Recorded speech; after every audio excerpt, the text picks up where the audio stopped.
Hola y bienvenidos al Picalibro. Hoy vamos a comentar la relación que existe entre el concepto de justicia y un diálogo que se da en el libro segundo de la República de Platón. En este caso, Glaucón es el que habla y el que hace una defensa del concepto de injusticia.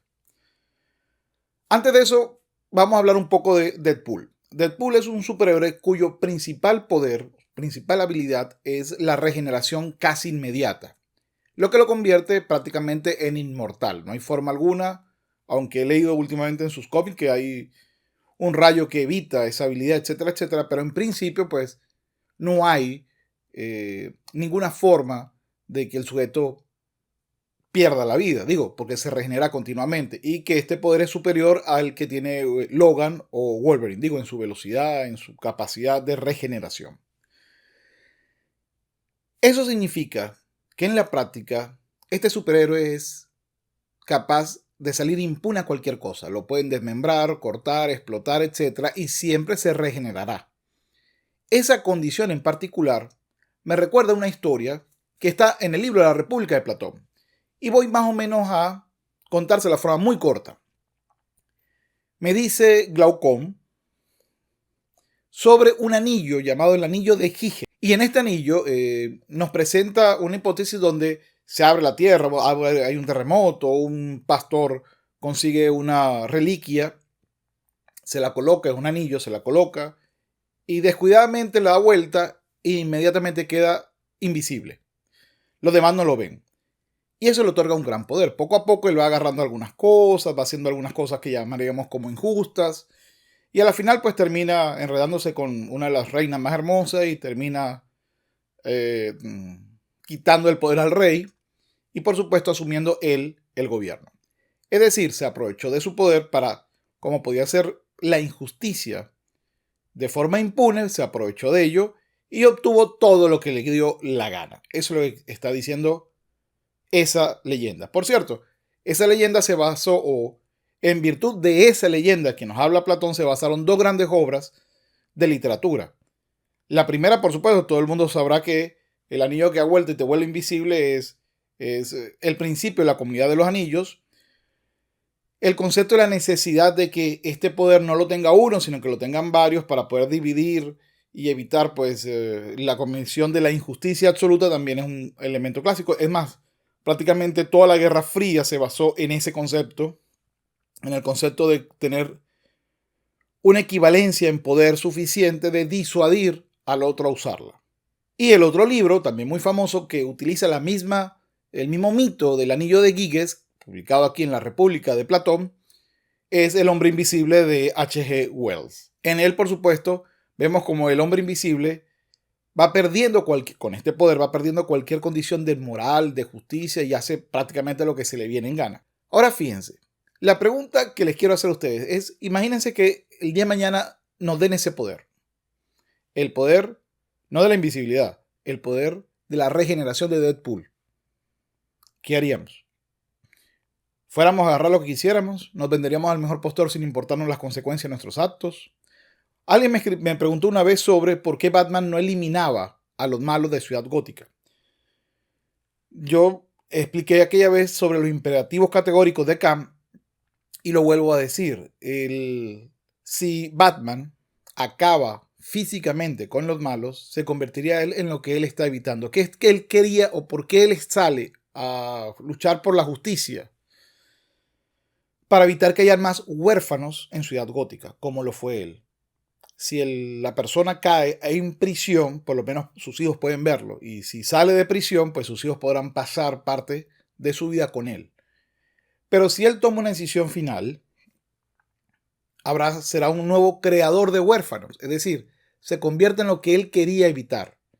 Esa es para mí la base particular de Batman. Y como él tiene esa dicotomía, no sabe si uno o el otro. Pero Deadpool no. Deadpool, al ser totalmente impune, se pierde en sus propios deseos. Hace solamente lo que él desea. Y como no tiene consecuencia real, porque siempre va a vivir, no importa lo que le pase, va a regenerarse, entonces nos crea una condición de amoralidad absoluta. La pregunta, ¿qué harías tú si tuvieras ese poder? Hay un profesor, ahorita no recuerdo su apellido, pero se lo voy a colocar aquí abajo, me gustó mucho su video, en donde con el anillo de Higgs, él me colocó que le da el poder de la invisibilidad a las personas y mucha gente desata o crea máscaras, desata su ira, se vuelve grosero, se vuelve intolerante en las redes sociales, por ejemplo. Y creo que es una interesantísima idea que hace el profesor, que dice simplemente, fíjate que como el anillo de Higgs, cuando no puede haber un daño inmediato, es decir, si tú vienes para acá y me dices, mire Fernando, o mire profesor, yo creo que usted, y empieza a hacer una sarta de insolencias, pues opción 1, te aplazo, que has aplazado en la cátedra. Opción 2, solicito la expulsión tuya de la universidad. O 3, te puedo dar un golpe. Como esas son situaciones reales, si yo voy en la calle y le digo, mira, tú lo que eres un cara de anchoa, alguien me puede dar un golpe, porque eso es normal y natural que así funcione. El mundo así es. Entonces, ¿qué pasa si tengo el poder de que nadie me va a dar un golpe? ¿Iría por ahí gritando cara de anchoa? ¿O haría lo que a mí se me viniera en gana? Esa es la reflexión que nos dice en el anillo de Higgs Platón, pero lo hace mucho mejor e incluso me explica el nacimiento de la justicia. Voy a explicarlo y voy a leer fragmentos muy breves. De este modo, cuando los hombres cometen y padecen injusticias entre sí y experimentan ambas situaciones, aquellos que no pueden evitar una y elegir la otra juzgan ventajoso concertar acuerdos entre unos hombres y otros, para no cometer injusticias ni sufrirlas. Y a partir de allí se comienza a implantar leyes y convenciones mutuas y a lo prescrito por la ley se le llama legítimo y justo. Y este, dicen, es el origen y la esencia de la justicia, que es algo intermedio entre lo mejor, que sería cometer injusticias impunemente, y lo peor, que sería no poder desquitarse cuando se padecen injusticia. Por ello, lo justo, que está en el medio de ambas situaciones, es deseado no como un bien, sino estimado por los que carecen de fuerza para cometer injusticias. Pues el que puede hacerlas y es verdaderamente hombre, jamás concertaría acuerdos para no cometer injusticia ni padecerlas, salvo que estuviera loco. Y de ahí viene, creo, la mejor frase de este diálogo de Glaucón con Sócrates explicando el concepto de justicia y la naturaleza del mismo. Me dice, los que cultivan la justicia no la cultivan voluntariamente, sino por impotencia de cometer injusticias. Esto lo percibiremos mejor si nos imaginamos las cosas del siguiente modo. Demos tanto al justo como al injusto el poder de hacer lo que cada uno de ellos quiere. Y a continuación, sigámoslos para observar a dónde conduce cada uno el deseo. Entonces sorprenderemos al justo tomando el mismo camino que el injusto, movido por la codicia, lo que toda criatura persigue por naturaleza como un bien, pero que por convención es violentamente desplazado hacia el respeto a la igualdad. Y aquí la otra parte. Todo hombre piensa que la injusticia le brinda muchas más ventajas individuales que la justicia. Y está en lo cierto si habla de acuerdo con esta teoría. Y si alguien dotado de tal poder no quisiera nunca cometer injusticias ni echar mano a los bienes ajenos, sería considerado por los que lo vieran como el hombre más desdichado y tonto, aunque lo eligieran en público, engañándose así mutuamente por temor a padecer injusticias. ¿Qué pasa si todos tuviéramos el poder de Deadpool? Sería un caos. O llegaríamos a cansarnos de tanto hacernos daño y llegaríamos a acuerdos. Es decir, ya no es acuerdos porque tememos o tenemos la incapacidad de hacer injusticias, sino porque las injusticias no nos van a llevar a nada. Es decir, si yo tengo el poder de regeneración absoluta y tú también, y tú quieres algo mío y vienes y me lo quitas, ¿qué va a suceder? Pues voy yo, intentaré quitártelo, y como ninguno de los dos a la final puede hacerse daño al otro, pues va a ser un eterno círculo, un bucle temporal absurdo. Así que en algún momento se supone que llegaremos a cansarnos, a sentarnos y decir, ¿sabes qué? Lleguemos a un acuerdo. Así perdemos el tiempo. Hay mil cosas que hacer. Pero el otro concepto es, fíjate lo que le hizo el anillo en la comunidad del anillo, es decir, ese poder casi absoluto a las personas. Quien lo usara, mientras más lo usara, más se pervertía.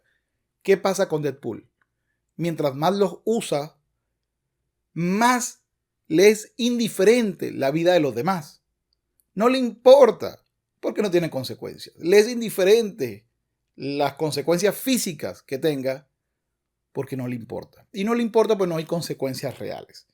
Además, en el fondo, pues tampoco tiene vínculos afectivos que pudiera de alguna manera pues afectar el ejercicio de su poder, porque en ese caso tendría consecuencias. Por ejemplo, si estuviera casado, si tuviera hijos, si tuviera padres vivos, pues entonces de repente diría, bueno, no importa si soy inmortal, los demás no lo son, así que vamos a cuidar un poco mi conducta, pero no funciona así.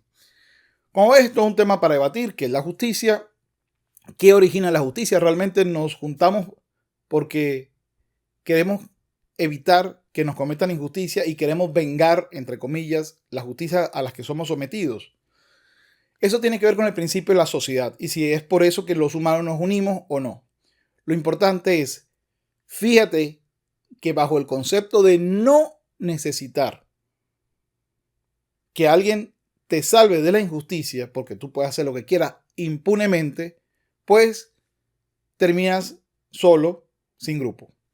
Normalmente así trabaja Deadpool, aunque últimamente me imagino que en una película lo veremos con alguien que se convierte después en uno de sus aliados, o en un elemento temporal se convierte en su aliado, veremos que en la mayoría de los casos Deadpool trabaja solo, y trabaja solo porque no necesita a nadie, ya que es prácticamente inmortal.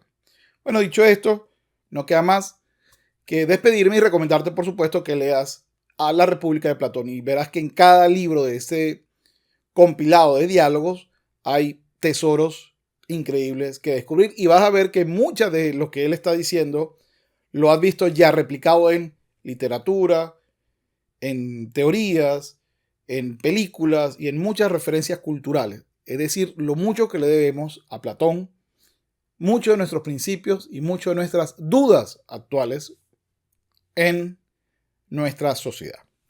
Bueno, es todo por hoy. Nos vemos en una nueva oportunidad. Recuerda, por favor, si te gustó este video, compartirlo con tus amigos. Y te dejo aquí arriba 2 videos más para que, en el caso que quieras seguir viendo alguno de los videos de este canal. Es todo y nos vemos en una nueva oportunidad.